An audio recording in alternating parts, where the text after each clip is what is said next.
The Bathroom Break podcast allows me to sit down and have conversations with artists, musicians, actors, athletes, and anybody who has the ability to inspire. Hey, what's up, everybody? This week on the Bathroom Break podcast, my guest is Dave Hill. He's a comedian, musician, actor, and he's also the leader of the Dangerous Snakes Who Hate Bullshit Street Gang. I'm an honorary member, I believe, and I gotta say, for being a gang leader, he was a pretty gracious host, letting us into his world, having a great conversation, and a lot of fun. Check it out.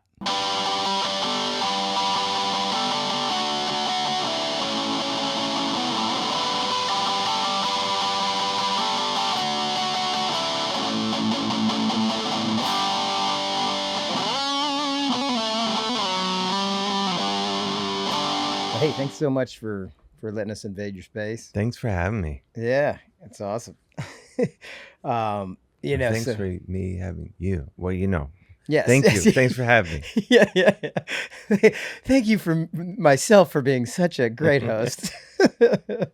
Man, it's awesome. I'm a huge fan, and Likewise. Yeah, that's cool. And I'm honored. I came to your show. Oh, Caveman in a Spaceship. Yeah, that's so nice of you to come. Yeah, that was amazing. And thank you. And oh my God, I was dying laughing for the entire set, the whole thing. Oh, thank you. And you have such a ability, like with your comedy, where it's like, wait, does he mean to be doing this, or is this happening? I think what the intro of it was like, you got up on the stage and there's like a bubble thing, or there was something going, and you're the foam machine. Yeah, the foam machine. Yeah, it's sort of like, I don't know. I started doing that sort of. I don't know. The thing with my shows is when stuff genuinely goes wrong, everyone thinks that it's part of the show. So it's a good thing, I guess, but for me it's frustrating sometimes, because like something will genuinely be not working and people will be like, oh, okay. Yeah, they'll be like, I guess this is the show. Like, I did a show recently in like the Catskills, some festival, and like I had my guitar pedals and stuff out, and then some like stagehand just took them and moved them. And I was just like, that's like definitely gonna fuck up later. And it did, of course. Yeah. And so that's wild. I started the show and it wasn't working, and then afterwards people were like, oh, we thought that was part of the show. And I was like, you thought that my idea of entertaining you was spending like, I mean, it ends up being like 30 seconds to figure it out. Yeah. But it feels like 2 hours. I had it happen in front of like, I was opening for Tenacious D in front of 10,000 people in Austin, Texas. And like, I kicked my pedal board and it crapped out. Oh. And it was like, I was like, oh.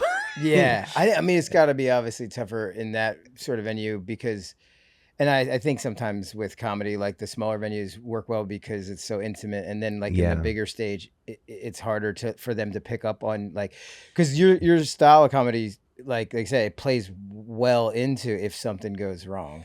Yeah. So then like in that big of a situation, it's like, it's hard for them to read that because they can't almost even see you.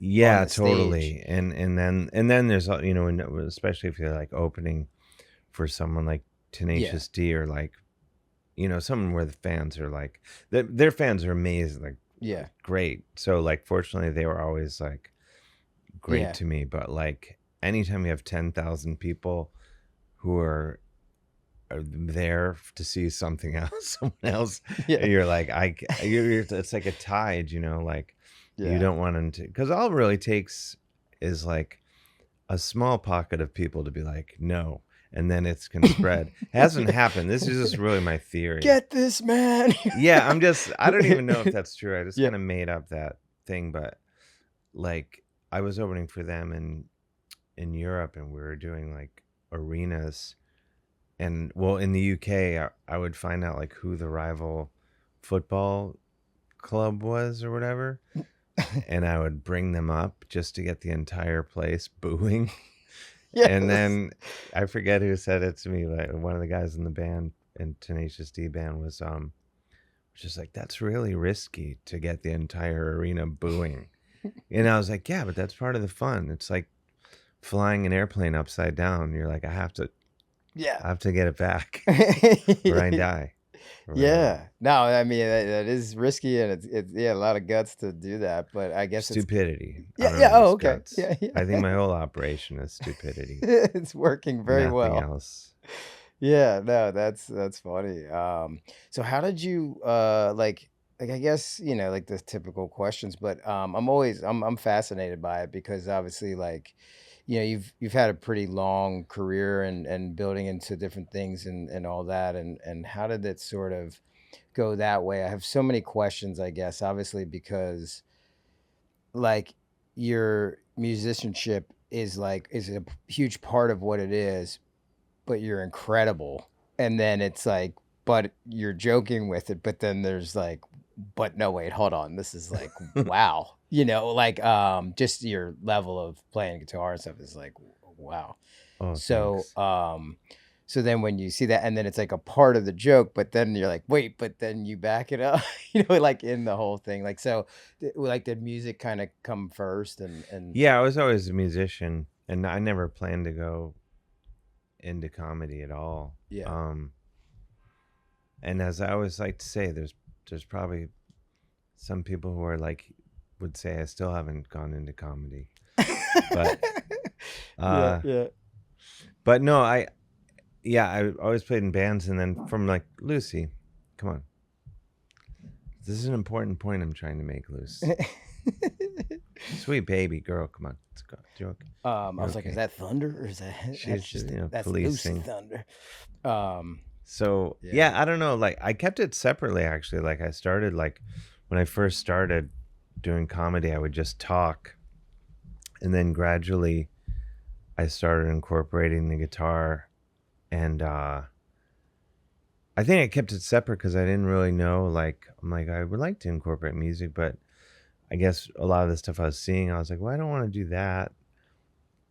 And then I started doing shows like my friend Tom Papa's Come to Papa show where he has a live band. My friend Wesley Stace has his Cabinet of Wonders, and I would do different shows where there would be a band, and so I'd be like, well, I'll just bring my guitar and I'll play a little guitar while I'm doing my stand up.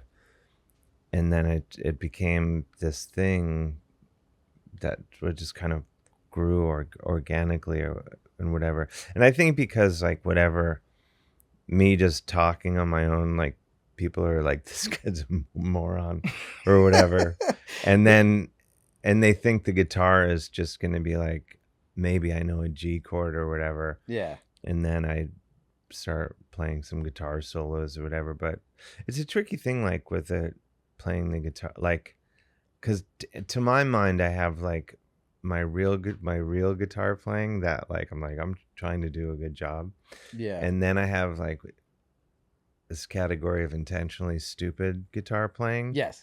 that I do like within the show also, and I kind of go back and forth Yeah.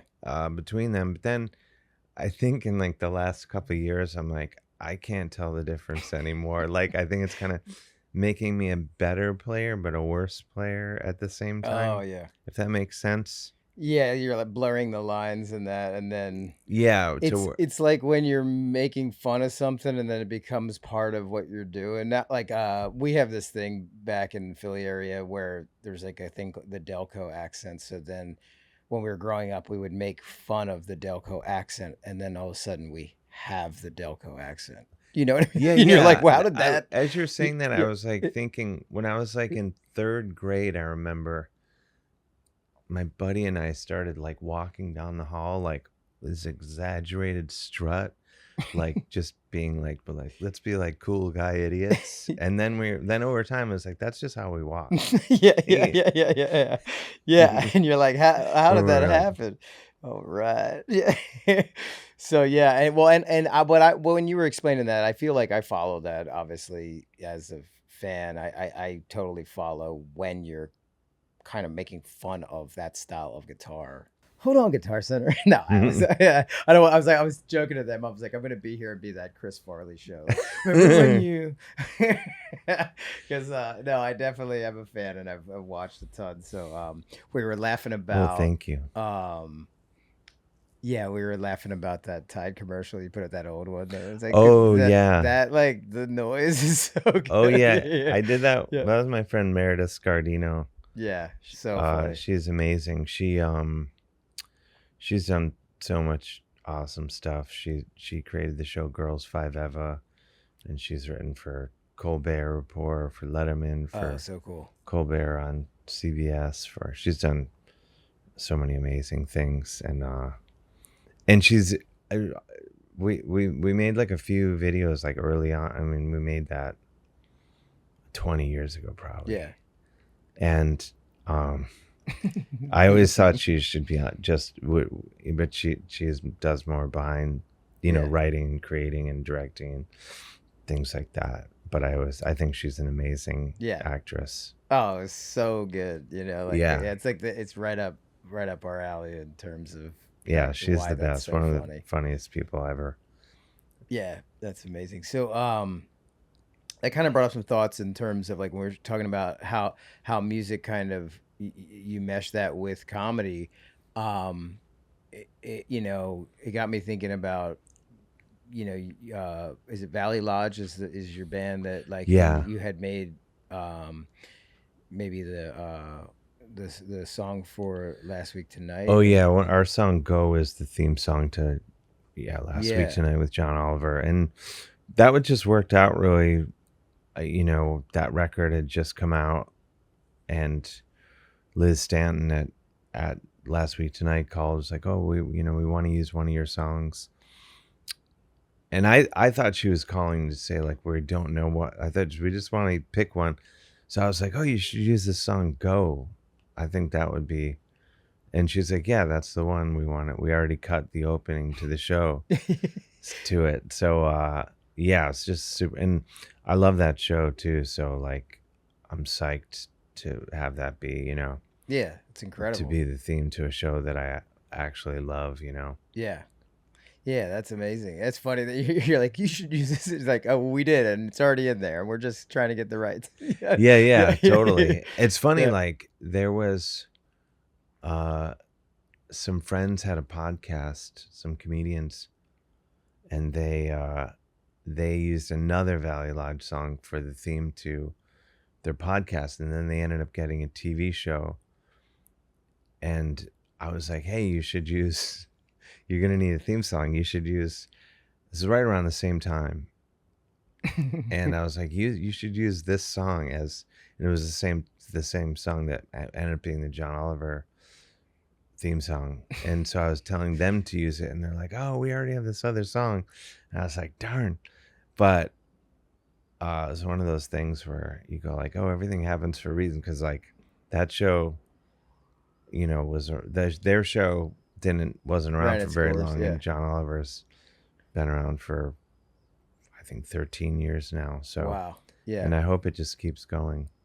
Yeah. For I thought how everyone's funny sake. it would be so funny to have if there's just multiple Knock on shows wood. with that as Yeah. the thing. You're just like Just every don't show tell just keeps- anyone. Yeah. Well, the funny thing is, like, like the song as the theme song is much better known than the band, because we don't really, we play a few times a year, Yeah. but it's always been a very casual, we toured Japan once, we did Bonnaroo once, and, we played like 2 shows in Ohio, but mostly we've like, I think we're doing our most rigorous U.S. tour ever. We're doing 3 shows in October with Josh Joplin. Nice. We're doing Philly actually. We're doing Boston, go. Philly, and New York. But anyway, so people know that song, and so sometimes when we actually do play shows, we start playing the song, and people are like, "Why are they playing a TV theme song?" Yeah. But, No, that's good. It kind of got me thinking in terms, and if we kind of went over it a little bit, I'm just wondering, like, so did it start out like, okay, I just want to do music, and you're doing the bands, and then you, like you said, you had went into comedy without incorporating music. Was the Yeah. goal like early on just musicianship? Like, was it just a, hey, I want to do bands, and or is it kind of Yeah, always totally. been everything? Like, No, like growing up, I wanted to play in a band and I wanted to be a visual artist, like drawing and painting. Those are the only two things I had any interest in. yeah, Um, I mean, I was into hockey, but like by the time I was like 13, I think I was like, oh, this isn't going to work out. you saw the writing on the wall with it. Yeah, I think, it's hard to admit, but I was like, oh, this is not going to be your future, Dave. yeah, Like when I was like, I'm not even the best kid on my team. yeah, yeah. Um, but yeah, but I always just wanted to do those two things. And then the other things that I've ended up doing, well, comedy and, a little bit of acting here and there when I can, and writing, those were kind of things that kind of just came about from I'm just kind of easily led, really. Like I like playing music, I like doing artwork, like, and then I was really other people who were like kind of like, would you should try this thing or whatever. So I go like, okay.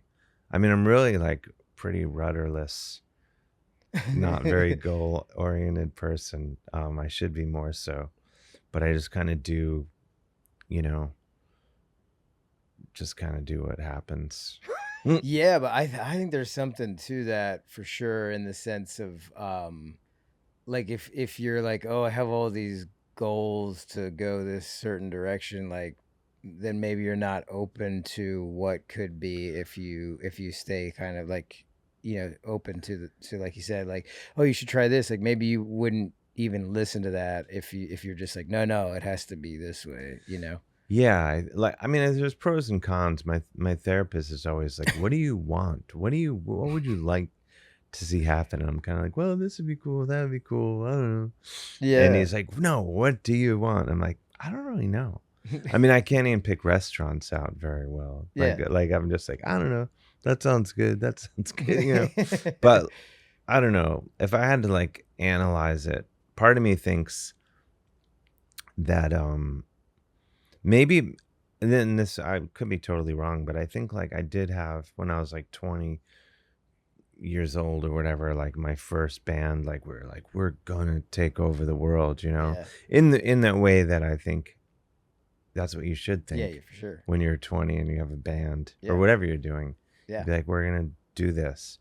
And I think when it kind of fell apart by like, we like, formed this band in college. We had like a record deal and like, companies giving us guitar, like all the stuff we Oh, sweet. fantasized about, Yeah. as teenagers. And, we were on MTV when that was like a thing where they play videos, like 3 a.m. and stuff. And we were on the radio, FM radio when that was the thing. So you're And doing it. Yeah. yeah, Yeah. this is like in the 90s. And like, so, and I think when it kind of crumbled, again, I'm just kind of analyzing it now as part of me thinks that I was afraid to have any clear vision ever again. That makes sense. And So. that might not be true. But part of me, I don't know. I do like, it is kind of like cool to, I don't know, when people suggest like, hey, do you want to do this or that? I'm like, yeah, but it also ends up being, I end up kind of pulled in a lot of directions and Yeah, and then trying to stay focused. I have that too. We always talk about it. Like, I don't know if everybody seems to have ADHD at this point in life, but like when I was younger, it was that. It was like, either a hyper focus or just like, oh, that's cool. Like you're like a hummingbird, just like, oh, over here, over here, over here, and like I've noticed that myself. Like, yeah, sometimes just like, oh, not focusing on the same thing and going that way. And yeah, I whatever. kind of go like, oh, imagine if I were just driven to do just this one thing or just that or Yeah. whatever.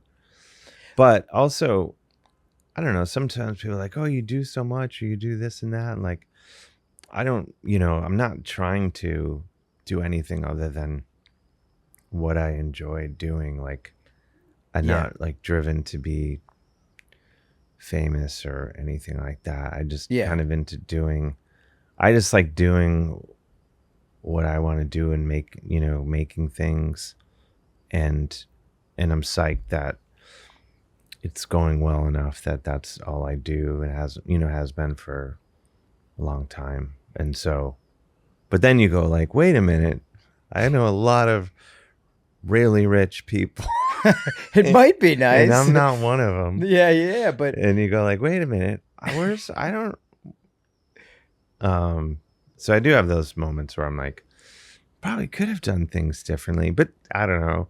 But then I go, I don't know, thinking like that doesn't really help. yeah, I can totally relate to that, and I don't know that it doesn't feel like a positive for me at least, like because I've had those similar things, like, hey, where did my pot of gold go? But it is Yeah. what When it you is, go and like, yeah, but back to like what you were saying about just doing what you love to do. I find that to be the most effective thing anyway. Like I've noticed that in myself too. Like if I'm trying to do what I think I'm supposed to do, like I better focus on this path and go this direction and try that.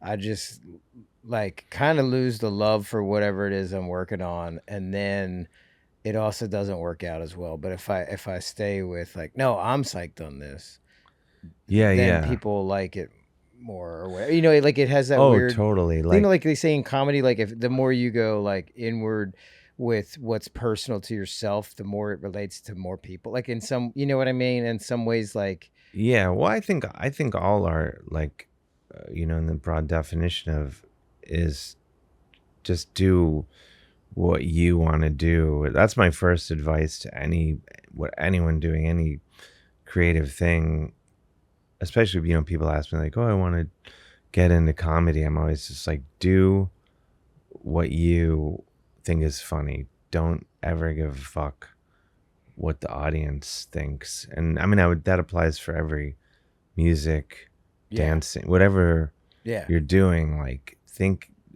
I don't give, like, the audience ultimately, if you want to make a living at it, which I also don't even, I think is good to make a living. You have to do something to pay the rent, yeah, pay for all this. yeah, But like, yeah. but I don't think, I don't think you can think that way. Like, oh, how can I mean, I guess there maybe are people that know how to be like, I'm going to become successful and have everyone like this.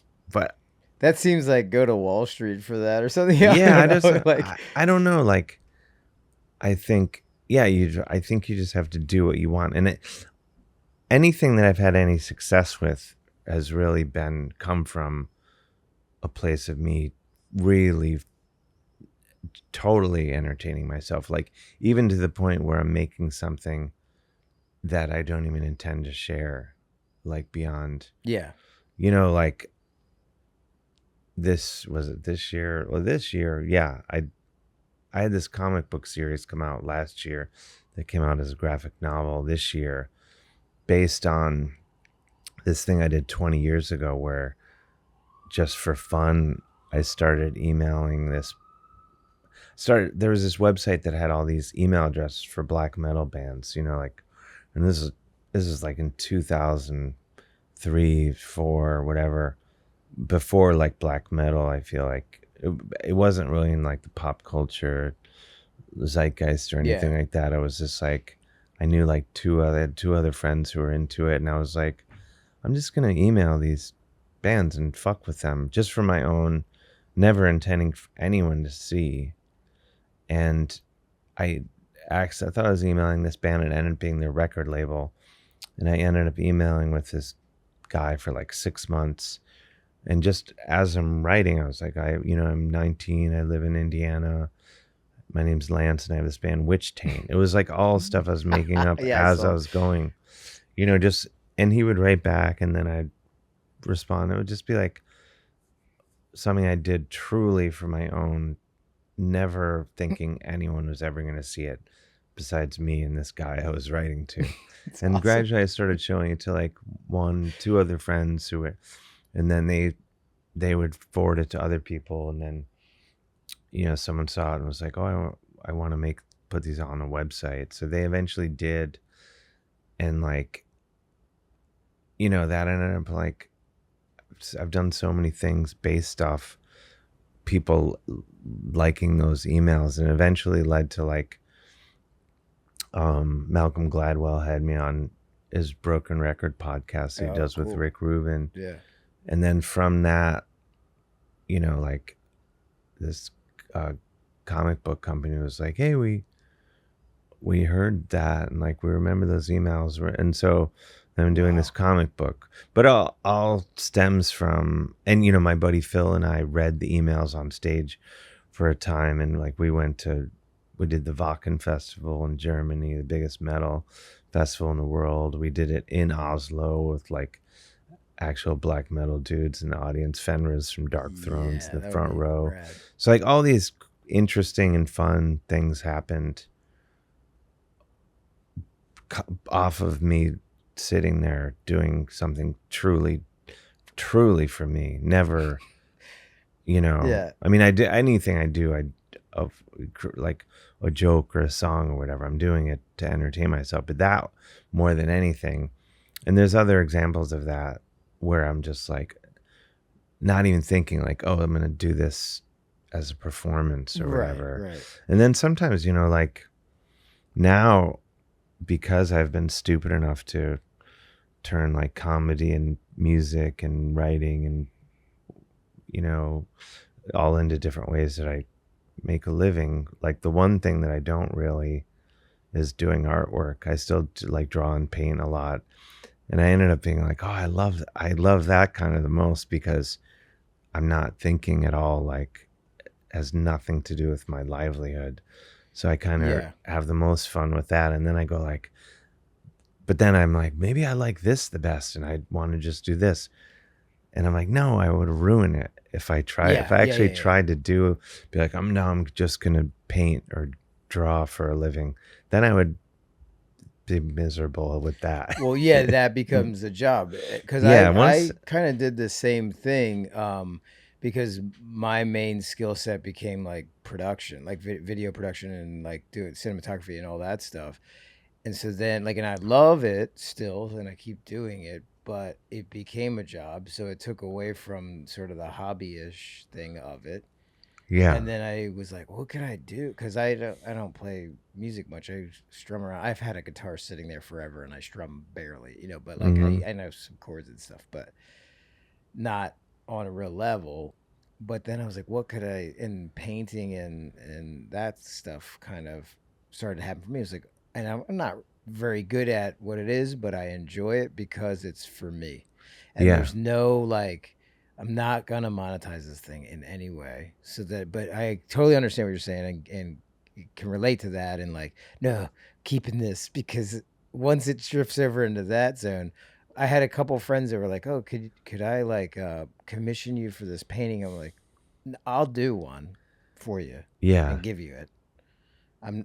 Once it goes into that zone of like, now I'm getting paid, then there's some pressure for me to get this done for you. And I let me enjoy what it is, and then I'll make it for you. Yeah, totally. And then once you cross that line, then it's like, nope, now that's gone.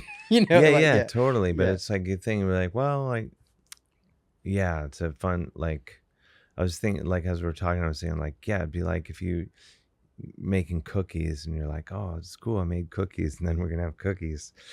But then if you're like, I'm making these cookies and someone wants, I gotta get these cookies done. Yeah. Like, motherfucker, I gotta make these cookies. It turns into this other thing. These angry cookies that don't taste as good anymore. Yeah. Burnt. It kind of changes. That's like, I kind of always try to remind myself, or like try to like go back to the way I thought before things became my job. Like, I think like, and I've been able to do that with comedy. Like, where because when I first started, I was like, I would do one show, and I wasn't like, there's going to be another show. The first show I did, I was like, I didn't think there would be another one.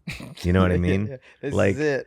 so I just did the one, and I was like, oh, did that. I didn't, and then people just kept asking me to do more. It's like, okay, I'll do that. But I think in that period, like, I was like, well, I can do whatever because I don't care. Like, I think part of the reason I was able to like their freedom kind in of that. all of a sudden have a career or be able to just do it as my job pretty quickly was that I never cared about it at all. Like, Wow, yeah. I would never give a fuck about it. I was never like, I have to, this has to work. I didn't care. So Yeah. I'm always reminding myself, get to whatever you're doing, you not caring. Like, you want to care, you want to try and do a good job, but like, I guess not be afraid of failing is the thing. Like, what people always say, but like, I think, when I first started doing comedy, I do these shows and I was like, there's all these people who are like, oh, they're trying to like, they want this to go somewhere. Yeah. And I was like, I don't give a fuck. There's something I mean, granted, my that. career reflects that to some extent. No. But I think there's something amazing in that because that keeps coming, that word of like the freedom of just like, then you're not trying to like, there's not the pressure on yourself like, well, I didn't succeed at what I set out to do. There isn't that. And then there's more of a freedom of allowing things to happen naturally, that just because it makes you laugh or whatever. And there is something to like, it's not that you don't care. It's just like that you don't have an expectation. And so that leads to like some freedom and just like you get to just kind of play and do what you want. And there's not an expectation within that then you fell short of, and now you're put to pressure, and now it becomes a negative sort of in a way.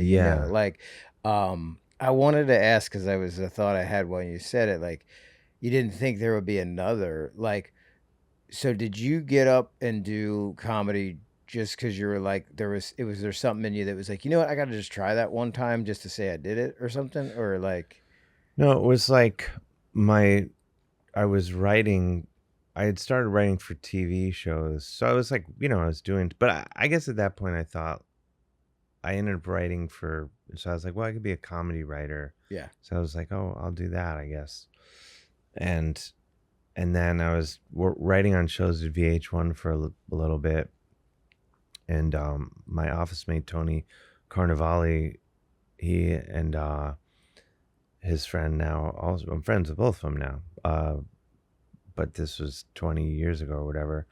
They had a show in the back of Parkside Lounge on Houston Street.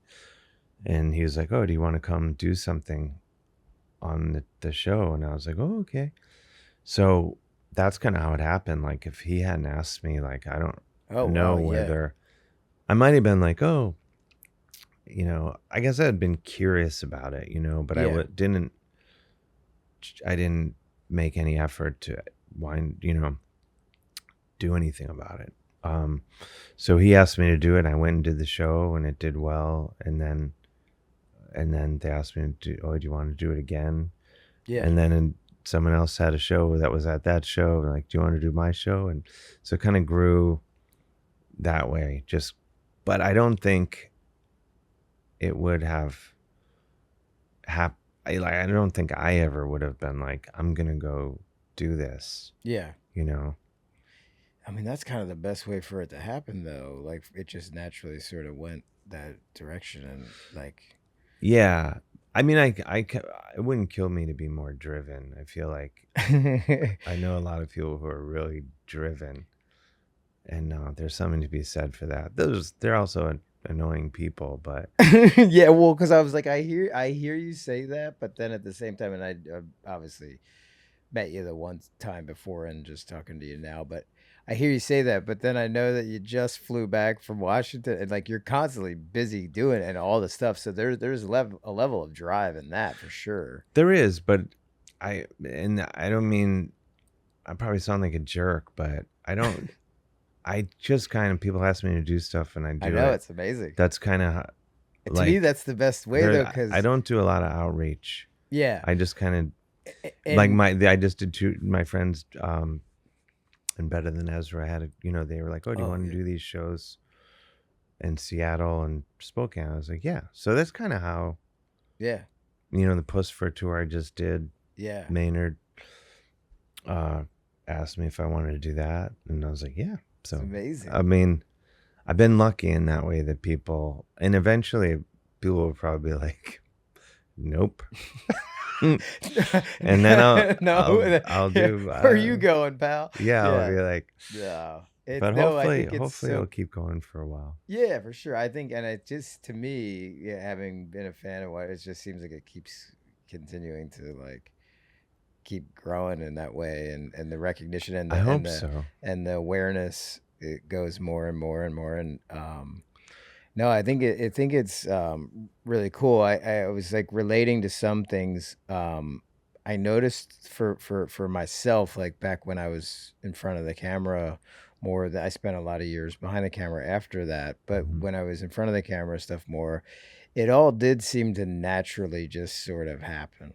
And I didn't have this, like I could relate to, like I didn't really have this like, well, at this time this needs to go. And you could argue, oh well, you're friends with Bam who led to this and that, and it's like, yeah, sure, but also in the right place, and then also being willing to go with what's happening and follow that and whatever, Yeah. and I noticed that as I started to kind of get into this way, like, well, I have to do, well, this is what it kind of like, not that it puts a stink on you, but it's like it creates this like, oh, there's like a desperation a little bit there. Not entirely for me. I'm speaking for myself, but like, oh, and then I put all this pressure on myself. This has to happen. And I got a couple shows in development after that. And then it's like, oh, because everything was flowing and things were working. And then all of a sudden it's like I got a couple no's. And no, that's not gonna happen. Yeah. And this isn't gonna happen. Or yes, the yes maybes that happened a Yeah. bunch. And then I was like, oh, I guess I gotta pack it up and go do something else, and that's kind of what led me to go into behind the camera and doing that, because I needed something a little more consistent that I could count on that was gonna pay the bills. Yeah. And so, I guess I'll say I noticed that when there is that energy of just like you're just kind of like, hey, okay, that's like a good place to be in, where it's just flowing. And you said like you've created a name enough where people are thinking of you and reaching out and going, and Maynard's going, hey, I want you to come on this tour, and that's, I mean, that's incredible. And Yeah, I feel lucky, that people, and I do a lot of stuff. Most of the stuff I do, it's just me on my own. But I'm psyched to be able to do these tours and things that playing places like arenas and stadiums and stuff that yeah, I couldn't fill myself. yeah, yeah. But What amazing opportunities. yeah, I'm Yeah, psyched. It's fun. And but one thing though, I would say, like, yeah, that's sort of like there is like going with the flow, but I like early on, once I started doing comedy, like I had this idea, like I have to get a manager, I have to get an agent, like, because that's like, you're like, what, I need that stuff to be yeah, successful. And I was like, oh, I should try to find these people that want to work with me, and like no one wanted to, early on. And then I was like, well, I guess no one wants to do that, so I'll just keep doing it stuff by sorting it out yourself. myself. Yeah, And then once I kind of made that mental shift, then people were like, hey, yeah, like, so I might, anytime anyone asks me for advice, I'm just like, the train's leaving the station, like, do your thing, yeah, just make it happen no matter what. Like, you don't need these people to help you, or you don't need their permission or whatever to do your thing.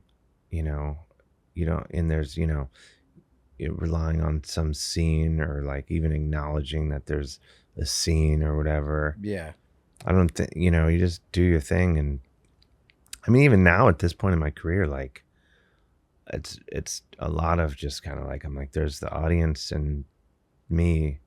Like, I don't really have I'm lucky enough to be able to, act and stuff occasionally, not as much as I would like, but like, I don't really think in terms of like the show business industry at First all. quarter, I had this part, and then the second quarter, I'd like to. Or I don't even think about Showbiz, kid. like, Yeah. when people are like, you got to come to this party. There's gonna be all sorts of Oh, yeah. producers and directors and all these people you should meet. I'm like, I don't care. Is there Yeah. free shrimp cocktail? Then maybe I'll come. I But I mean, don't. who's gonna pass that up? Yeah, like I'm Yeah. just a simple cheese plate. I'm in. You want me to meet someone? I don't care. Yeah. I'm just not like that. I don't. Well, and to me, you brought up a lot of really good points in that of, and whether it's a cheesy comparison, but I think sometimes I think a lot about like when you think about Sub Pop, like back in the day, bands like Nirvana and that stuff that were Mhm. on those smaller labels, and then they create this following and create all this buzz, and then all of a sudden the big labels want to come knocking, and so that Yeah, it's the is exact same thing. that kind of mentality of like, I love that what you said, the train's leaving the station, because like if you're waiting for the cavalry to come and sort it all out for you, it's not going to happen. Like if you're waiting, like the manager, oh, this manager or this agent's supposed to be getting me gigs, like that's not happening. Like, at least in my experience, Oh yeah, and it's it's been, also like, that's the other thing is like, I'm not saying this about my own representation, of course, course. 'cause they're the best. Yeah. But most of those people don't. Yeah, we just said they don't do. Most of them don't do anything. That was my experience, that when I Well, no, had they representation. like anything, they're like, oh, this person's making millions of dollars. I will work really hard for that person. Yeah. But 10% of what I make is not, Yeah. maybe you get your bathroom fixed or something. I don't Yeah. know. Yeah. Like, Yeah. but Yeah. uh, But no, it makes sense, and like yeah, and that train has already left the station, and that's why there's millions happening, and then it's kind of like, well, I'm just sort of managing stuff that's already going. It's not yeah, like, oh, I'm creating new work for them and doing all that. It's more like, well, people are calling and they're in high demand, and now I'm going, put this over here. Do you want to do that? Do you want to do that? Like, and they've generated that interest and that yeah, popularity. At least that, again, that's been my experience. I did have representation for a while at the points of a couple of MTV shows and things like that, and it was like, once in a while they'll throw you like, hey, there's like a audition for this thing or something. You want to go check that out? And I always, my own feeling was like, well, if you know the people that are making that thing, they'll probably want you more than if you just showed up like, how do you do? Good to meet you. And yeah, obviously things come from that, but it was never really my experience. My experience was more, if I knew them and they were looking for somebody of whatever I'm bringing to the table, they'll be like, yeah, get in here and do that. And it sounds yeah, like, I mean, obviously that's how it works for yeah, you a lot. totally. And I think, I mean, that's one thing. I mean, I think I had that feeling already, just in general, of like just doing things. The train is leaving the station, and this is name dropping, which I love. It's one of my favorite things to do. Oh, please. But a few years ago, I was doing a show in London, and Eddie Izzard came, Oh, well. and afterwards, Eddie came over. It was very nice and complimentary, and said, "You and I are a lot alike. The train is leaving the station, and the audience can get on board or not get on board. But if anyone who doesn't get on board with you, you don't want them anyway because they're fucking children." And I was like, no one's ever said that to me. Like, I feel like people giving advice were always kind of like, how can we take what you're doing and fit it into, so you can do a 4-minute late night set? How can we make what you do fit in a broader, more mainstream commercial, whatever way. And Eddie was the first person who said, just do your fucking thing. And you know, there's people that want that all over the world to just keep, and sort of that conversation is what started motivating me to go, like, you know, start to go to countries I hadn't been to before. Oh yeah. And it's in, you know, because Eddie was like, you just go all places you've never been, and there's gonna be people that want what you're doing. And it's true. And I've been to more and more countries every year. And I mean, it's not making me loaded or anything, but it's cool to be, you know, I did a show last fall in Rotterdam, and, you know, there's people showing up like in my t-shirts going like, oh, I drove 3 hours from this place in Germany, or I drove from somewhere else in the Netherlands. Yeah. And it's not massive audiences. It was an arena. No, but it was just like a little club in Rotterdam. But I was like, I thought of that conversation because I was like, oh, these motherfuckers came. Yeah. You know? You're like, the street gang is going worldwide. Yeah. There were people in the street gang. Yeah. Listen, I shirts, feel which was like cool. I'm an honorary member. You're a full-on member. I mean, and the fact that you wore the shirt in the Modest Mouse video, that was some good. That's another, just what we were talking about earlier, of just like the dangerous snakes who hate bullshit. It's always a danger to start any sort of gang or organization as a joke, because all it takes is one member to take it too seriously. Yeah. Something can go horribly wrong. But that came about, like, I was just home for Christmas one year, you know, with my family. And I just, when Twitter was like a fun thing many years ago, like over a dozen years ago, I don't know, long time ago. You know, it's probably 15 plus years ago. I just started joking around that I had this street gang, the Dangerous Snakes Who Hate Bullshit, and people just started like really like responding to it. And then so I made that t-shirt design that you have, which is the classic, as I call it. Yes. That's the classic. And same thing, like I've tried to make, I'm like, it has to be bad. That's my rule for the Dangerous Snakes art. All the artwork has to be bad clip art and just hastily assembled. Yeah. And perfect. And so I made that shirt. You know, I didn't make it even. I made the design and put it on Twitter. I'm like, if anyone wants this shirt, PayPal me, whatever, put my PayPal address. And I sold like 200 shirts. Whoa, yeah. Right away. And I was like, joke's on me, because now I have to mail 200 shirts. Because like now I have, you know, now I have people to mail. But at the time I didn't. And so I was like, God, this joke has really backfired. Because now I'm going to the post office for bringing all these packages. Yeah, which, because weirdly, that, you know, the post office hates it when you use the post office. And but then, you know, that's another thing. It's like keeps going forever. There's the street gang, and it's cool to see like people like you, or just, you know, people that that are into it that I didn't even know. Like a few years ago, someone sent me. No, well, it wasn't someone. It was Tom Peterson from Cheap Trick. Oh, wow. I thought someone else sent me the picture of him in the shirt, but he sent it to me. Now I'm remembering how this all went down, because I remember I was coming up. We were in Ohio. My girlfriend and I were visiting family, and I was like walking out of the grocery store, and I opened Instagram, and I see like Tom Peterson from Cheap Trick has messaged me. What?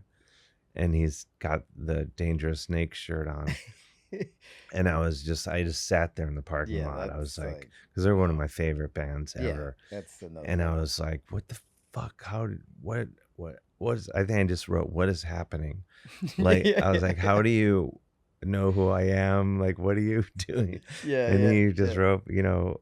wrote a nice note back, and yeah, so I was psyched that Yeah. there's some good members in the gang, Yeah, like the you and gang is Tom and some strong other people. Yeah. and branching out though. I mean, well, and that's I think that's what's also so endearing about you is that I did a similar thing. I just took a photo of me because I got one, and then the shirt, and took a photo, and then you messaged like, oh, because I tagged you on it, and then it was like, hey, oh, cool, whatever, and I was like, oh, so easy to talk to, and you're like super sweet and cool, and Oh, I was like, oh thanks. wow, what? I was like, oh, okay, awesome, Because and you think a gang leader is going to be yeah, mean. yeah. I probably Maybe you should were be. tricking me.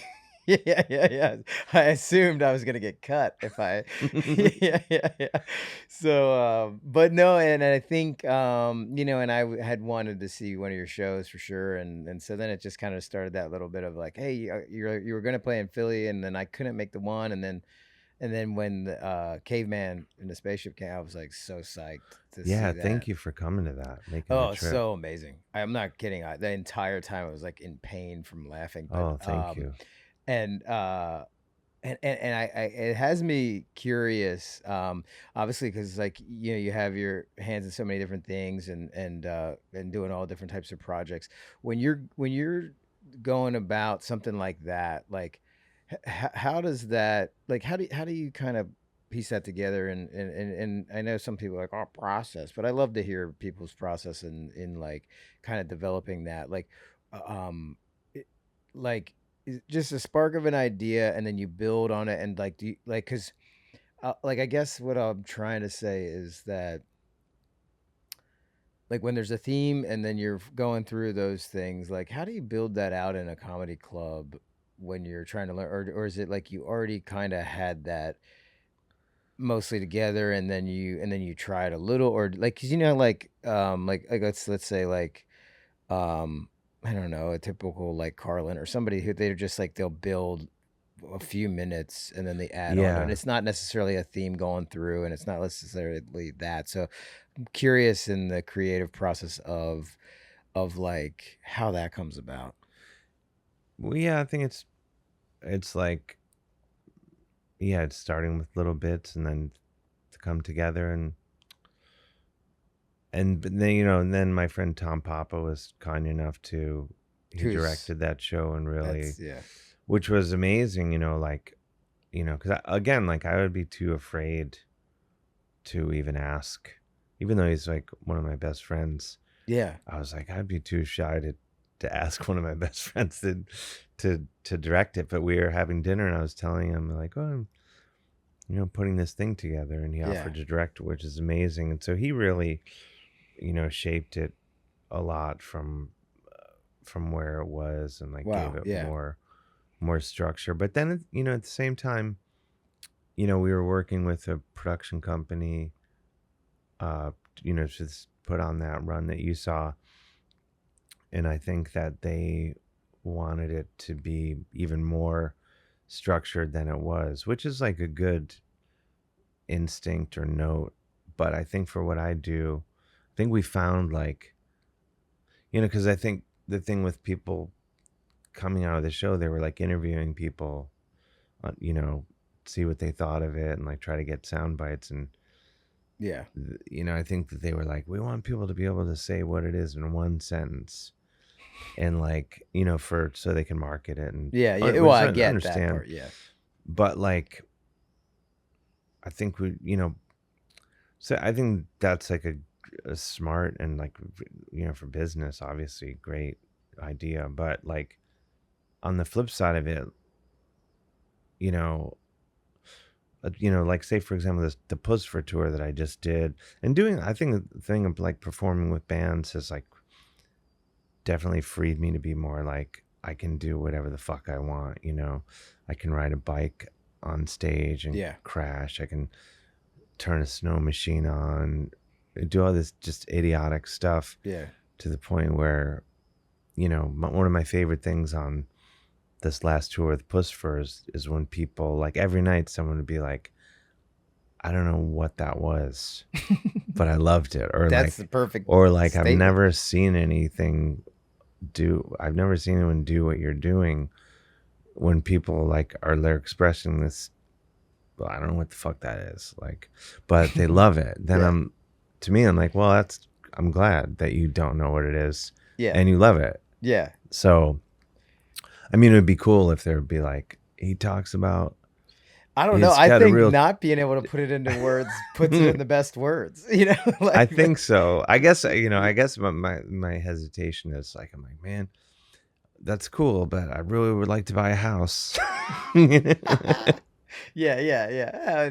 Maybe if I could distill it down to one sentence, Sir, put it could into have a words. house. Yeah, there's so much pressure on the audience. Like, we need to get Dave a house.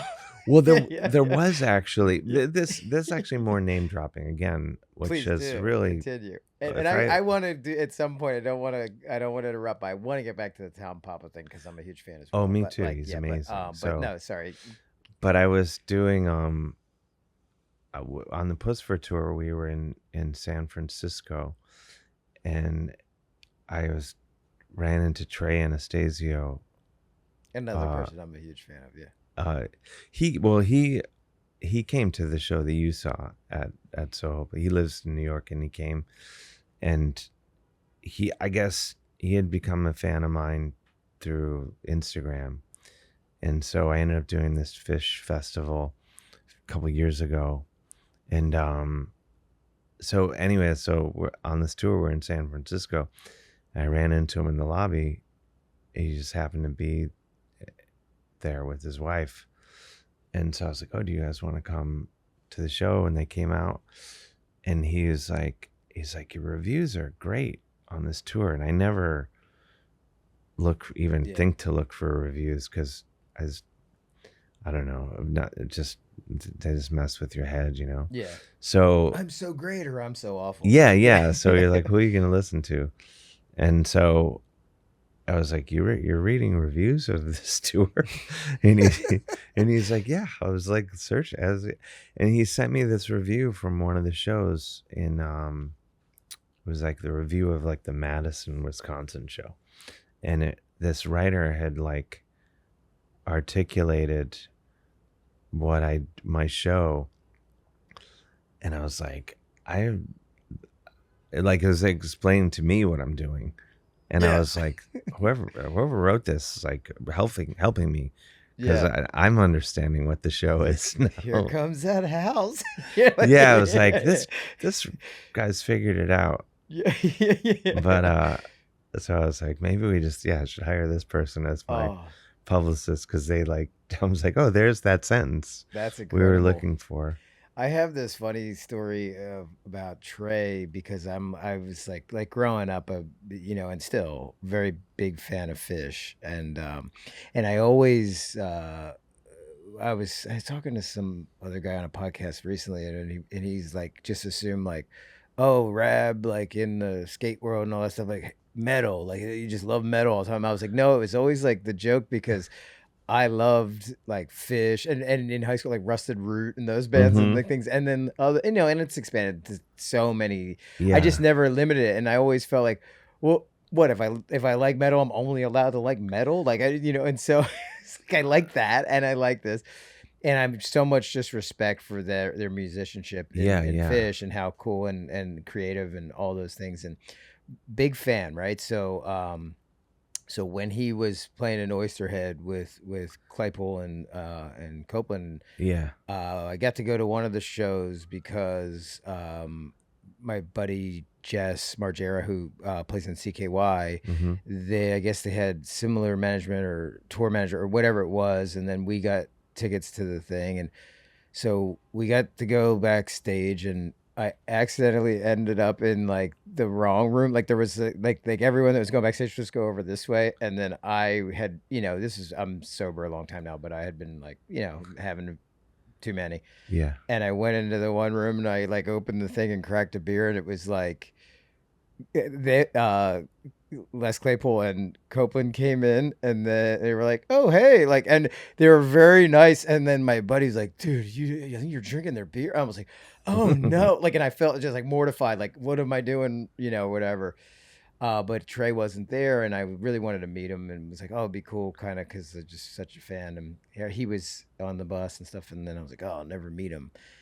And then like a year later, we were doing this spring break thing for MTV down Mm-hmm. in wherever, Cancun, whatever, and I missed a flight, and I had to fly. The only way we could get back to LA was like you have to fly from Cancun to like Milwaukee, then drive to Chicago, and then get the flight because there was nothing that would get us in the time, and we Oh, had a show that night or some yeah. wild thing. Get to Milwaukee and get a cheesehead, and it was like not on the football season, and I'm just wearing that, and again, had too many of them wandering around, bordering on like they're not going to let you on the flight. Yeah. And then in Chicago, we ended up like waiting for some flight, and he was right there waiting for the flight, and I sat down next to him and like didn't notice, but then I was like, oh my god, that's Trey. Like, whoa. And then he just was like, hey, I like your hat, or whatever, and that's it. And I was like too nervous to be like, oh, I'm a huge fan, I love your Mm-hmm. band, like whatever. But Mm-hmm. but that was my interaction, and it was like it's just so funny because I always thought about that, like how it was like, oh, that was so. I technically just bumped into him, but I'm a huge fan, and when I saw that you had, obviously worked with them and done that, I'm like, wow, even more. I'm like, I'm so happy to be part of the street gang. Yeah, but it's cool. And just and thinking about another person I'm a huge fan of is Tom Papa. Like, I mean, Yeah, he's obviously, like amazing. legend. Yeah. Um, one of the best to do it. And I Yeah. think I'm still learning your story more so. Like he was very supportive in the beginning, and you said you'd done his show a little like as you were getting into it, I or started doing, trying to think of when it would have been. It's a weird thing. Like my friend Laura Kraft was writing on the Marriage Ref that he was the host of this show, The Marriage Ref. It was a long time ago. Like, but yeah, so I wouldn't have been doing comedy that long at this point. And he does this show, Come to Papa, at Comedy Cellar. And so I ended up on that show, and then he has me on it for years now. Like if I'm in town, I do it. And but like kind of like I was just kind of like feeling unworthy to be on it, and just thinking like, I was like, is this a prank that he keeps having me on? Like I was like, there's part of me that was always like, is this like Carrie when they make her the prom queen yeah, oh yeah, just to dump blood on her? I'm like, that because I'm like, jokes on he keeps me. asking me to do this show, and there's all these, Colin Quinn and all the Yeah, the Jim legends. Yeah. Gaffigan, Gary Goldman, all these people. I'm like, why is he having me with these guys? And so, but that's really just a glimpse into my mental state.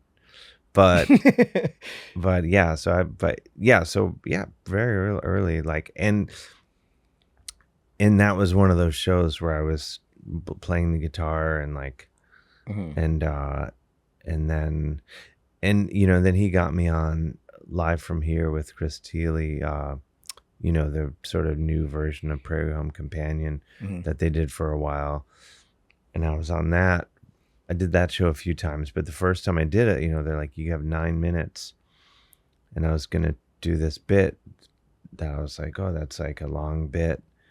And we're in the van going over to sound check. It's this big, there's a full band. And, his band's all these total badasses. And on the way over, Tom's like, are you going to play guitar? And I was like, well, I don't think I can because I only have 9 minutes. And, with throwing guitar solos, that's like hard. So it's like, no, you got to play guitar. So I got there and I was like, oh, could I play guitar? And I borrowed Chris's guitar, and it was like it ended up going great. I mean, I really had to like time to like cram all this stuff. It was like 13 Yeah. minutes into 9 minutes or whatever. But like his encouragement to like, he's like played like such a role in me, like being like, oh, I'm gonna tell jokes and rip guitar solos, which is like a pretty simple concept, and but also like I think he was the person who was like, no, you can do that. You should just, like Yeah. helping me be like, I can do that, because part of me thinks it's like, I go like, am I? Part of it is genuine laziness where I'm like, well, if I go play the guitar and tell jokes, I'm just leaving the house once, instead Yeah. of like telling jokes and then play with my band over here. I'll just do it all at once. And it's kind of like now it's this blurry thing Yeah. where it's kind of like both at once.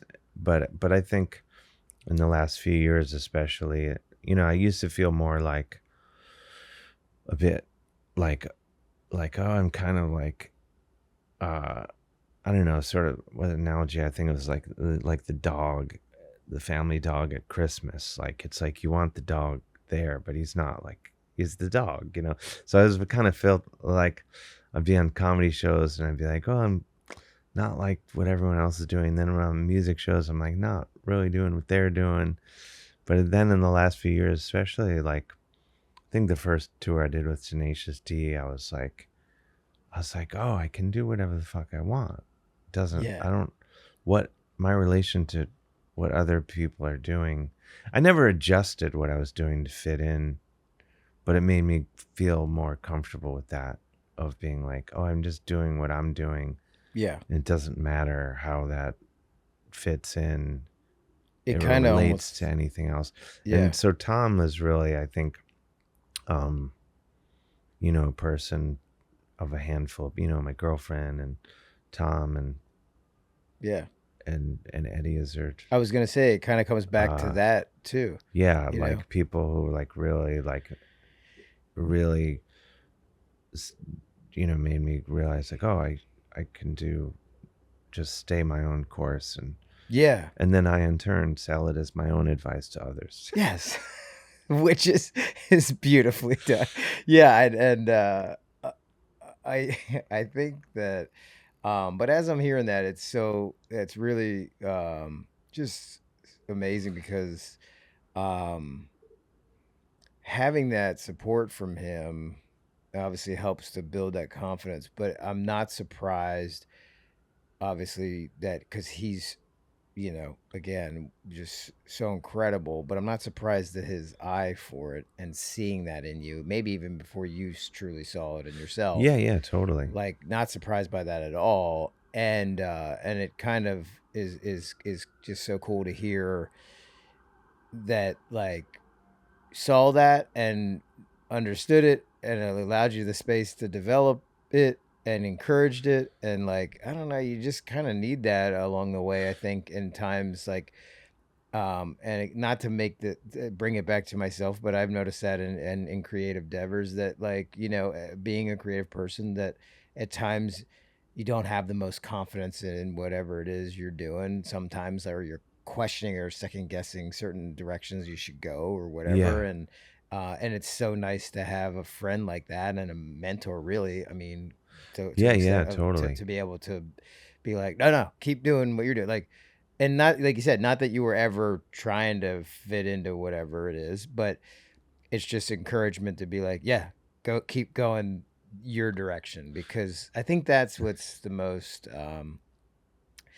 recent special that I watched. I think it's the most like authentic and what people are going to gravitate towards. And I think the most recent special I just watched, the Rory Scovel special, Oh yeah, I love Roy. and I mean, he's one of the ones for me right now. I'm like, and for a while, but like, but just so uniquely himself, does what he does. There's Yeah. no one else up there doing that at Yeah. all. And to me, that's why I gravitate towards it, is because Yeah. it's him. Like, I remember being young, very young, and with the business stuff, when I kind of stumbled into it. I'm like, they're like, oh, did you? And you're like, I don't know. Bam and me and Ryan and Brandon all and Rake all grew up in this small little town. Like, I'm like, I knocked some paper towels off the shelf at the grocery store and it was funny. And then we changed the words at Denny's to say this and filmed little bits. And then it all kind of was put together by Bam in the skate video stuff. And it was like the Yeah. background of a skate thing. And it was like, and how you could never know that anything would go there. It's just doing whatever's the funny to us. And when you're on track with that, and that's what's hilarious, and it works. And then when you start thinking like, oh, what should I do or whatever, and I have these ideas, but um, I don't want anybody to steal the idea or this or that. This thing, like somebody kind of showed me, like, well, if you're so uniquely yourself doing whatever it is you're doing, no one can take that. Yeah. And like in what you do, and then saying Rory, because I just watched it, same thing. There's like no one can take anything you do and do it because it doesn't have its stamp that you put on it, and so that's a really cool thing because, and obviously sounds like Tom Papa like saw that, and that's amazing. But I don't know, just as a fan of all, I gravitate more towards that kind of stuff because it's like, yeah, nobody's gonna be Dave Hill, nobody's gonna be Rory Scovel, like that's it. Well, I think, yeah, I mean, I think Rory's a great example of that. Like, he's doing what he wants to do. And like, if you do That's that, so good. like, Yeah. it's not going to be anything. If you do, yeah, you just do exactly what you want to do. That's like, that's why when you see people doing like, oh, I should talk about, everyone likes this TV show, I'm going to talk about that. You can smell it. You can, I mean, Yeah. if someone, Yeah. if you love, I'm not saying not to, if someone genuinely loves that show and they're going to talk about how they love it in a funny way or whatever, then that's Yeah. great. But when they're like saying like, I should talk about the thing that I like, then this is the worst example, but like, I was listening to, this is my friend Tom, a different Tom, my friend Tom Beaujeur, and we were in the car and Rat came on, one of the Sirius stations, and I'm a big Rat fan, as all people should be, I believe. Obviously. At least the first couple records. And it was some like latter era song that was like clearly like written to be a hit, A Rat like hit song, yeah. and it was like, and it was just horrible. But and it was like, oh, because like they probably had like a song doctor come in to help. A song doctor, like just put Well, like, like one of those like yeah. Diane Warren or Desmond Child or someone, Yeah. whoever it was, like, this is how you have a hit. And the record label people were like, yeah, this has got a hit written all over it. And it's like, no, it's horrible because you were trying to please someone other Yes. than yourself. Yeah. And that's why it's horrible. And I couldn't even tell you what the song was. But Right, I can tell you what Round and Round is. But this says, you said something earlier I didn't want to let go because I wanted to come back to, because I run into the same thing. It's like, if you like metal, and I don't think Rat is metal, but if you like metal, people somehow instantly think that you do not listen to anything else. Yeah. It's the weirdest thing. Yeah. Or like if you listen to like any sort of extreme music, whatever, punk, hardcore, whatever, people are like, I guess they only, and metal, like Specifically like, metal, I feel like. Yeah, people are like, oh, and I'm like, no, that's a little chunk of what I listen to. Yeah. But somehow people go, and I don't know, I wear metal shirts because those are the best shirts. Plus, it's like, it's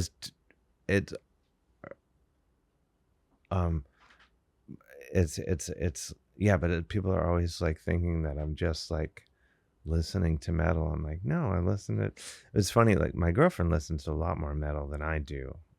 And a buddy came over one day and she was cranking like Judas Priest or Motorhead like really loud, and because she likes kind of classic metal, primarily, and my friend walks in and he's like, he said something to the effect that he thought that it was like my house rules that metal had to be cranking at all, even when I'm not there. Because we were like coming home, we were coming back here from somewhere. Yeah. And he was like, "Well, you really keep it going even when you're," and I'm like, "No, that's her." You really keep it metal. Here's the rules. Whenever I enter a room, metal shall be playing. Yeah, like Yeah. that. No, that's her. Yeah, it's all metal all day, always. Well, I would have to assume, though, that the dangerous snakes that hate bullshit only listen to metal, you know. Pretty much, or you know, aggressive music. Yeah, it's a street gang. Yeah. Yeah, yeah. You don't want to hear like Chopin playing, No. and it's gotta be metal. Yeah, it's gotta be. Although the leader of the gang is a very sweet person, as we've already established. So, But that's to lure people in yes, and bring the hammer down. I think eventually, I hope eventually to be just full-time gang leader. Yes, I think if I really focused, I could maybe make that just be the one thing. That should be the focus. That'd be a great thing. Yeah, it's well on its way. I mean, if you're in different countries, and I just have to figure. It's interesting that, not to harp on the street gang, but I always think like, like doing these tours, like opening for someone, I kind of go in, like there's people that fans and there's people who know who I am, but like I kind of go into it like knowing, most people aren't going to know who I am. Yeah. So then, but I have the Dangerous Snakes merch, and then I sort of worked it into where I can talk about it in a joking way, but as a way to also let people know that there's merch. You can get it. Yeah. And some nights it does better than just the Dave Hill merch. So I'm like, yeah. I'm like, I should maybe just have that. Yeah. No, I love it. And I don't. And speaking of Rory, I don't know if you saw the new one, but that ending that he does. I haven't yet. I gotta watch it tonight. It works pretty well. Wait, he has a street gang too? He does. He does? I've been meaning to tell you. Oh no. It's the dangerous iguanas that love bullshit. No, but no, it's a thing of, it's a bit on merch, but yeah, it's so funny. But no, I mean, I think that's obviously a good way to approach it. Like you said, like where you like think people don't, and I had that feeling, and I told Lauren that kind of like when I went to your show, and then you were like, "Hey, Raab," I'm like, "Whoa, this guy knows who I am." Like, it was like a weird, like, what? And I was like, "Oh, that's pretty cool." That, because you never think that any, like, this is so many years ago. Of course, I know who you are. I think of you as a towering figure. Yes, very, very much. That's funny. I'm not joking. That's hilarious. Yeah, I mean, I would know. I was like, how's he know who I am? Oh, that's great. That's funny.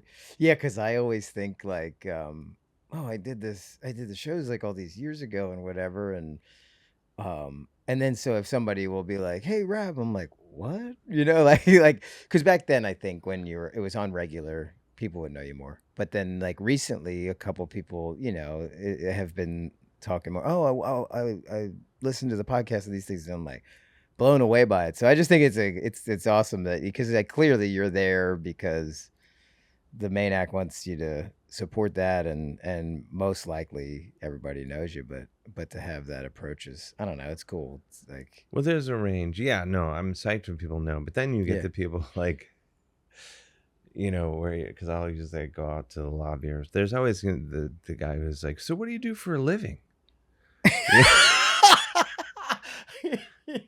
This is Walt. What do you do? So this is your boss obviously let you off work to go do this. What do you do when you get back home? When you get back to your real life? I love that. This is it. This is what I do. Oh, come on. Come on. Shoot me straight here, kid. That is how it's, that sometimes happens, but when it really happens is when like someone comes to a show that I like grew up with or something, or like that I knew from a long time ago, from home or something. And I had someone do that recently, like, like, so this is what you did. What do you? This is what you're doing, or like they're like, they can't work it out. They're just like, Yeah, this yeah, can't be the main yeah. thing. This is the main thing here. I know this is it. Yeah, you're like they're like, but you've got to have some sort of streak. Yeah, yeah. It's like you're like it has overtaken and my whole career is okay. Well, Yeah, it's if that, so be it. But yeah, like, the one thing though, like, with the traffic cones, um, yeah, that is one thing where like people will come to shows now, and you go like, well, I work so hard on like the words, what I'm gonna say, yeah. or a song, or learning the guitar, or writing a book, or whatever. These things that take like so much work and so much repetition and practice, and then you go like, whoa, oh, I just have to kick a cone over. You like that? Yeah, And like, it's almost kind yeah. of like, there are people come to shows now are like, I never heard you talk until today. I just like the traffic cones. And I'm like, all right, whatever gets you through the door, it's fine. Yeah, no, that's amazing though. But I mean, we came and we're like the traffic cones, but it is a hilarious thing, and and it does it just like yeah, you don't even need to talk. That's I always heard Dana Carvey says that because I listen to that podcast. He'll say Mm-hmm. like funny with the sound off, and that's one of those like and the Yeah. BMX thing too. It's just so like yeah Yeah, if yeah you can be yeah like stupid without, but there is something like, I know it's not quite the same thing, but like, yeah, there is like, I did recently, um Q104, the rock station here in town, had me do, they do like a live the Jim Kerr does this live broadcast St. Patrick's Day, like 6 in the morning or whatever, yeah. and some friends came to see it. Well, one, and so they brought their friend who was from Taiwan, and she didn't they were like, she didn't understand. She speaks English, but not. I find that people that English is their second language struggle to understand me, especially. Yeah, Like, yeah. I actually went to China, and I had a friend. We were out like at a bar, and my friend had to translate to these people who were hanging out, kept having to translate what I was saying, even though we both are speaking English. They would go like, what did he say? My friend would be like, he's saying, like, I don't know what it is with the way I speak, um but anyway, so they came to this thing, and they were like, oh, she thought it was really funny. She didn't understand anything you were saying, but just your mannerisms and the way you move, like, she loved it. And I was like, that's a great compliment. Yeah. Like, the words, I find that like, when I first started going to like Scandinavia, doing shows there, like, I'd be doing shows where, like in Norway or something, where everyone's speaking Norwegian but me on stage. And I'd watch the show, because I'm like, I'm not going to just sit in the green room because I don't know what people are saying. I want to kind of be a part of the night and watch it and watch my friends. And then I found myself laughing or enjoying like some comedians more than others. Even though I didn't know what they were saying, I could check in with my Yeah. Norwegian friends. I was like, they're good, right? I can tell they're saying something interesting, and they're not just like talking about, The rhythm of it and all you can yeah, pick like, I'm up on like, it. they have a perspective, right? And they're not just talking about dating or Yeah, whatever. yeah, So yeah. they're like, yeah, no, they're really good. I'm like, yeah, you can just Yeah. feel the words are like, not, it's sort of like you go to like, not, I've not seen that many operas, but I've Oh gone, yeah. but like, you go, and like they have the libretto and stuff, and you kind of like follow, you can read. But then I find like, I'll just be watching it, and then you kind of check in the intermission, like, what's going on? Yeah, that guy is mad at the other guy Yeah. because he killed his dad or something. And you're like, yeah. But it's like, you can just kind of tell what's going Yeah. on. Well, and there's some level of that too. Yeah, going into foreign language too, like body language tells you so much. Yeah, yeah. I mean, Um, it's kind of a different thing than No, what we're talking about with along cones, but I don't know. It yeah, just made me but think of along it. the same lines, I think there's something like, and you have it, and I think of Martin Short because I find him to be like, and I mean, not I'm very much not alone in this, but I find him to be just insanely hilarious, Oh yeah, he's and a and god. and and and so like for me though, when he has an energy that like I'm already halfway at the laugh as soon as he's like, and he didn't even do anything yet, and I'm like, Mm-hmm. I'm with you. Like, where are we going? Like there's that, Yeah, and you have yeah. that too, and I feel that like where you're just like, all right, like like you're already worked up for the laugh, and it's such a that's a huge thing, and I think, but like you said, with it doesn't even have to be sound. It's just the energy or the way your movements are, or these things that are happening. It's like you're already like on the edge of the laugh. Some people have that, Yeah, not everybody does. Some people it's like, oh no, the way you crafted that joke or whatever is what got me. But some yeah, people have the like, and I find that with you, and then also, like with Martin Short, where you're just like, like yeah, yeah. he just Totally. already ready to go. Yeah, Like yeah. And there's like some. Yeah, there's some. It's so subjective. Like, I mean, comedy. I think more than anything is so yeah, subjective. yeah, Like, yeah. there's people who are super successful, and I'm like, I know they're funny, but it doesn't Resonate. hit Yeah, yeah, me because that thing is. But like, yeah, then there's those people where you're just like, I'm in. yeah, Whatever they yeah. could read from the. Deal me I was in. gonna say they could read from the phone book, but then I'm like, they don't. I don't even know if they make those anymore. Yeah, yeah, yeah, yeah, yeah. Exactly.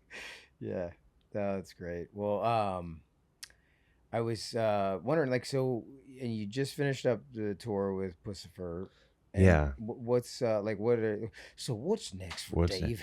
What's well? Glad you asked. Well, I have a new special that the Caveman in a Spaceship will come out as a special. Oh, really? Yeah, hopefully Oh, soon. nice. I think Oh, so did you guys filmed all we that? shot it. Yeah, Okay. at the Bell House in Brooklyn. Oh, but Eh, not on the ones when I was there. Yeah. no, Okay. Oh, later yeah. on we Yeah. did, Nice. and so that'll come out hopefully soonish, and then I go back. I go back out with. Well, before that, I'm doing some of my own shows, but then I'm opening for Blue Oyster Cult, which I'm really excited What? about. I think that's Yes. like uh like a boyhood dream come true that I never had, but then in retrospect I'm like, yeah, I do actually. So I'm Yeah. excited for that. Yeah. That's in a couple weeks, and then but yeah, in October I go to Europe opening for Puscifer, come back, do a show with Bill Murray and his Blood Brothers. I've been doing shows with them. It's just Oh, super fun. wow. And then I go. What's that show? Like, I mean, He there's Mike Zito, who's a great blues guitar player and singer and yeah. songwriter, and Albert Castiglia, who's a great blues guitar player, singer, songwriter. And then they perform solo. Then they combine their two bands, and they're called the Blood Brothers, not to be confused with the hardcore band Blood Brothers.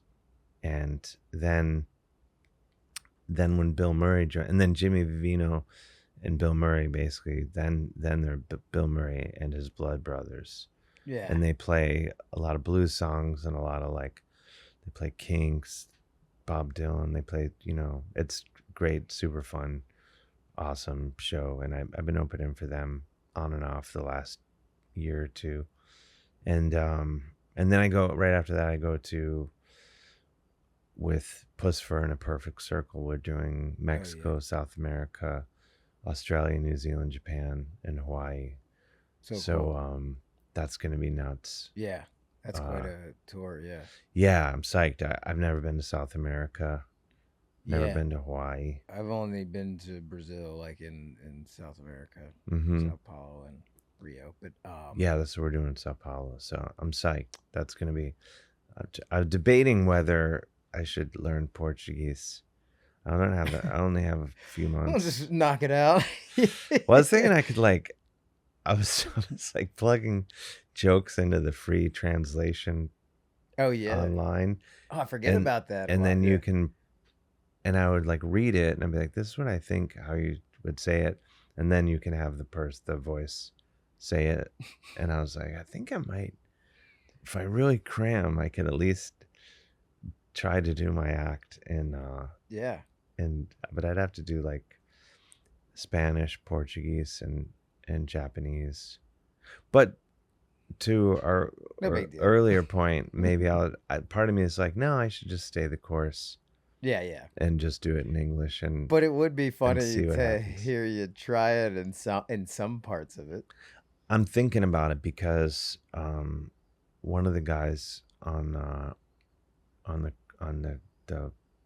Puscifer crew, well, I'm probably more than one guy, but one guy specifically I know speaks Spanish, and I thought I will have like a guy on the tour From hanging out enough. who will, Yeah.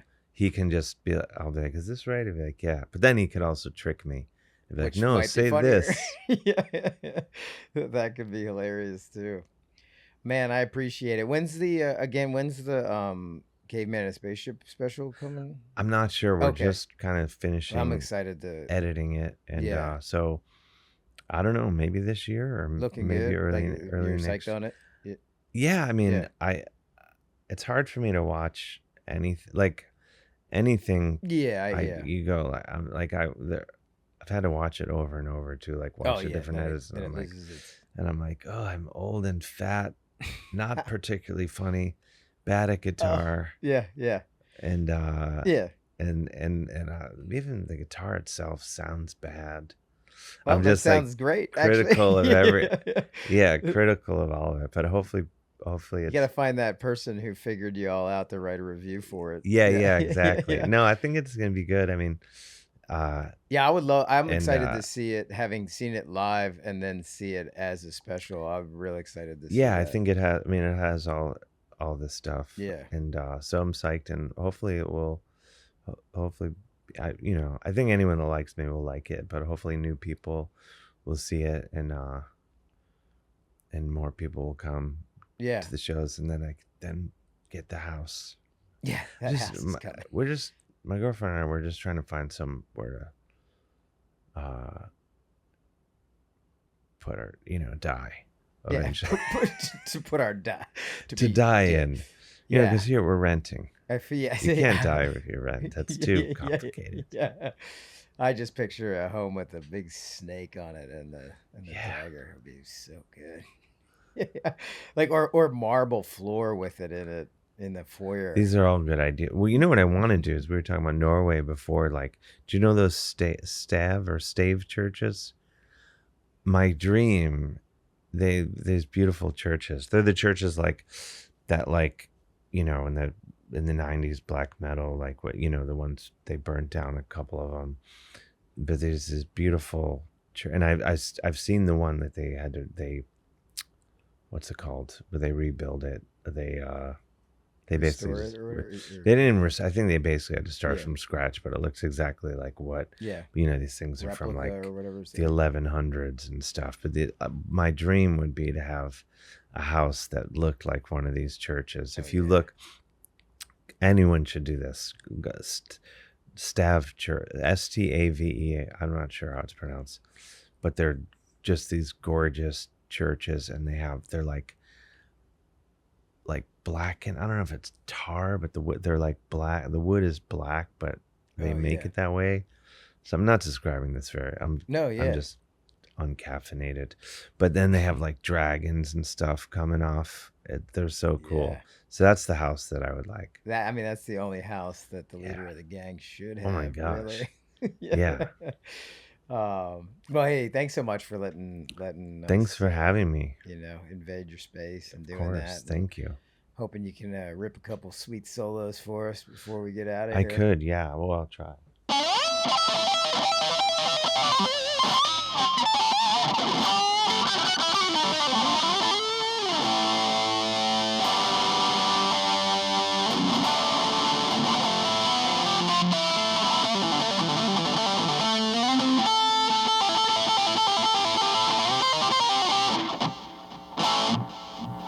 Important to make faces.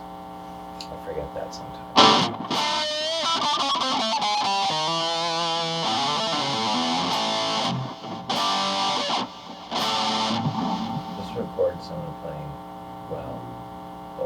The